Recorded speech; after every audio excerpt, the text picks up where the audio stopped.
Olá pessoal, tudo bem? Agora vamos falar um pouquinho sobre coleta de dados de uma amostra. Nós temos então, como já falei para vocês, o uso de dados para isso, né? Nós temos os dados primários, onde nós temos a coleta, o analista coleta os próprios dados diretamente na fonte, e nós temos dados secundários, né? Dados já obtidos ou sistematizados, tabulados em uma fonte, né?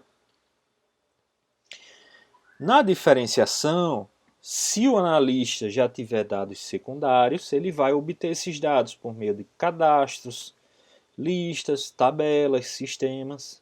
Caso não encontre essas fontes, ele vai ter que obter esses dados de forma primária, ou seja, elaborar um instrumento de coleta desses dados. Ok? Esse instrumento de coleta pode ser alguma tecnologia, pode ser por meio da internet, de um formulário de cadastro, por exemplo, uma pesquisa de opinião, de satisfação de uso do aplicativo. O que são os cadastros? Constituem listas identificadoras de elementos da população. Então ele fornece os meios de acesso à população, contém informações auxiliares para planejar e selecionar a amostra, apoiar a estimação de parâmetros. Vamos para um exemplo sobre isso. Vamos supor que eu preciso obter informações acerca da satisfação dos clientes de uma empresa. Então, qual é a fonte de cadastro que nós vamos procurar? Nós temos então a lista de clientes da empresa. Então, isso aqui é um exemplo de cadastro onde nós temos dados acerca dos clientes e possibilita nós obtermos uma amostra de dados. Nós temos também lista de fornecedores, empresários, cadastros de lojistas, etc. Nós temos então também cadastro de empresas vinculadas à Bolsa de Valores, cadastro de empresas vinculadas à CVM, cadastro de usuários de um sistema, cadastro de administradores de um sistema e assim sucessivamente. Então, vou mostrar para vocês algumas dicas na elaboração de um questionário, né? Primeiro passo é selecionar as características a serem coletadas dos indivíduos. É muito importante a gente obter primeiro, entender qual é o objetivo da pesquisa, né? Qual é o objetivo da análise dos dados, para só então a gente elaborar quais são as características essenciais para alcançar esse objetivo. Então, exemplo, vamos supor que eu quero saber a satisfação do usuário com relação a um aplicativo, né? Então eu posso usar uma escala de satisfação de 1 a 5, né? 1 a 5 estrelas, normalmente é muito usado hoje nas lojas de aplicativos para smartphone. E também podemos coletar outros tipos de informações, como localização do indivíduo, claro, considerando as normas legais e a permissão dos usuários. A partir do momento que a gente pode fazer o mapeamento, a gente obtém dados acerca daquela análise que nós estamos propostos a fazer. Então, as formas de obtenção dos dados, por meio de questionário, podem ser mistas, né? Podem vir de diversas fontes ou formas de obtenção, como eu falei. Segundo passo, fazer a revisão de estudos anteriores para verificar como mensurar adequadamente algumas características. Normalmente é comum que pesquisas anteriores já realizaram pesquisas semelhantes, pelo menos, ao que nós estamos realizando. Então lá pode ter a forma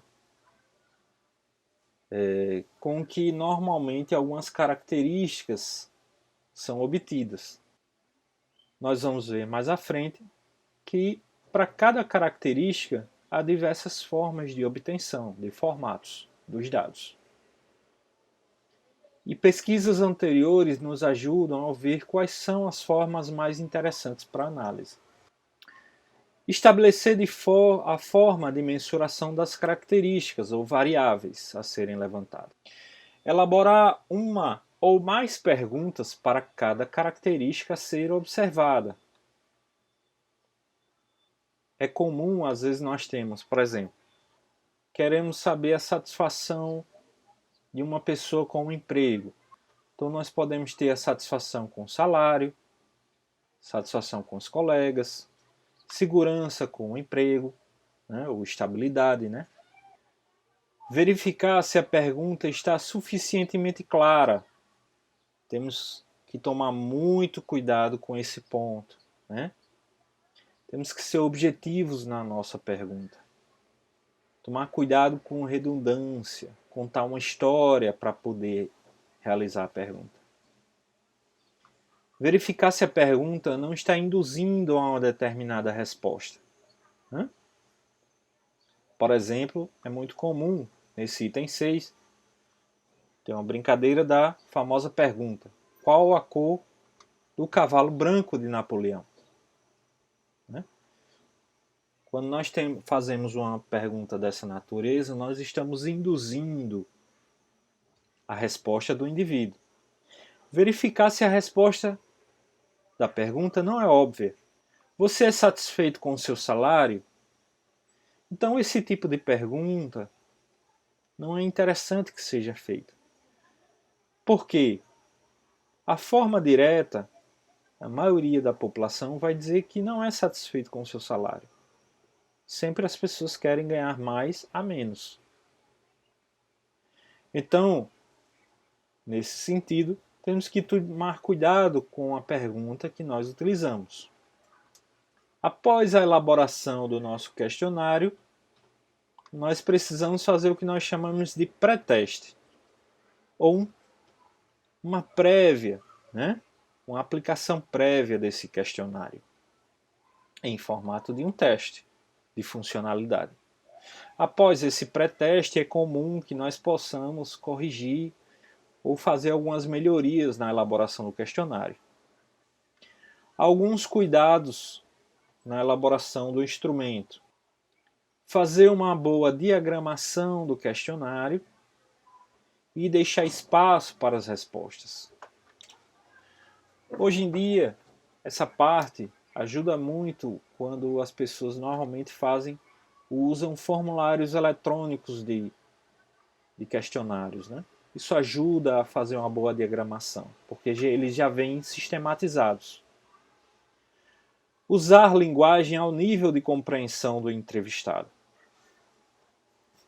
Então, no dia a dia, no mano a mano, quando fazemos uma entrevista, é comum que nós nos deparemos com diversos tipos de pessoas, de culturas diferentes, de comportamentos diferentes. E essas pessoas possuem linguagem diferente, né? Por exemplo, se você vai para um senhor de idade, com uma certa cultura, aí você pergunta: o senhor, qual a satisfação com o atendimento do banco?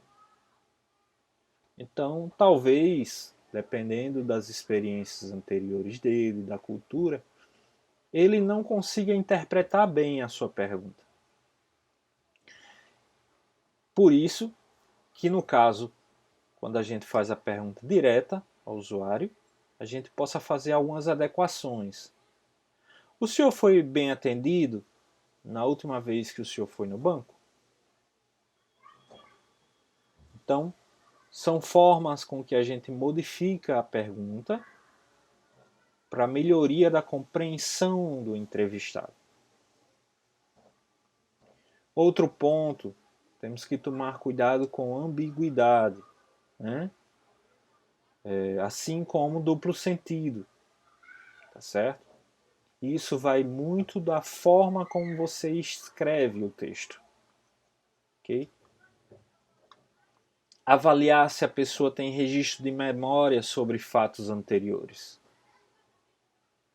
Então, em alguns casos, principalmente ocorre, por exemplo, em pesquisas na área de antropologia, né? em que nós fazemos resgate de memórias anteriores. Não conduzir a resposta. Né? Essa parte de não conduzir a resposta vai desde a elaboração do questionário, do formato de visualização das respostas. Né? Então é comum, quando fazemos, por exemplo, pesquisa de opinião de eleitorado, os entrevistadores usarem os nomes dos candidatos em formato de um círculo, né? em que nós não fazemos o ordenamento das respostas, o que pode inclusive conduzir. Né? Não fazer várias questões em uma única. Né? Evitar fazer esse tipo de questão. Exemplo, quando nós temos lá, fazemos uma pergunta, você é casado? Aí nós temos lá, sim ou não. Aí nós fazemos uma subpergunta, né? Se você for casado, você é satisfeito com o seu relacionamento? Então, esse tipo de subgrupo de perguntas não é interessante, porque faz um encadeamento, tá certo? Ser preciso e objetivo no questionamento. Tá? Você é satisfeito com o atendimento do seu banco? É muito comum, às vezes, por exemplo, também, as pessoas fazem um arrudeio, né? Evitar esse tipo de arrudeio. O atendimento para o banco é importante para os seus usuários, visto isso que é a ponta da frente da empresa. Dado isso, como você vê e interpreta essa sua satisfação com o banco? Então, evitar certos arrudeios. Tempo para a resposta. Analise o tempo de cada resposta, assim como o tempo conjunto de todo o questionário, facilitando o respondente. Isso pode evitar pessoas que acabam se irritando e marcando indevidamente respostas subsequentes. Né? Analisar previamente o perfil dos entrevistados. Tem que entender qual é o perfil desses entrevistados. Principalmente, por exemplo, vou fazer um questionário para o público na área rural, onde nós voltamos àquele ponto da linguagem, por exemplo. Então, temos que analisar e entender esse perfil de entrevistados, para inclusive elaborar as questões. Evitar instruções para pular questões. Se não, por exemplo, se não, pule essa questão e vamos para a próxima. E por fim, em geral, o tamanho do questionário. Sempre evitar que façamos questionários muito extensos para os nossos entrevistados. Um exemplo de questionário. Vamos supor que eu quero medir a atitude em relação à matemática. Então, como falamos, nós temos diversas formas de obter a mesma característica. Então, vamos a um exemplo. Eu posso perguntar: você gosta de matemática? Não ou sim? Da mesma pergunta, eu posso também: você gosta de matemática? Eu posso usar também uma escala de 5 pontos. Detesta, gosta pouco, mais ou menos, gosta muito, gosta muitíssimo. De uma escala de 0 a 10, contribua uma nota para o quanto você gosta de matemática. Eu posso também, por último, usar uma escala a seguir, em que O usuário pode marcar um X, o quanto gosta de matemática. Então, se ele marcar aqui no meio, entre o 2 e 3, eu posso sistematizar como 2,2,5. Né?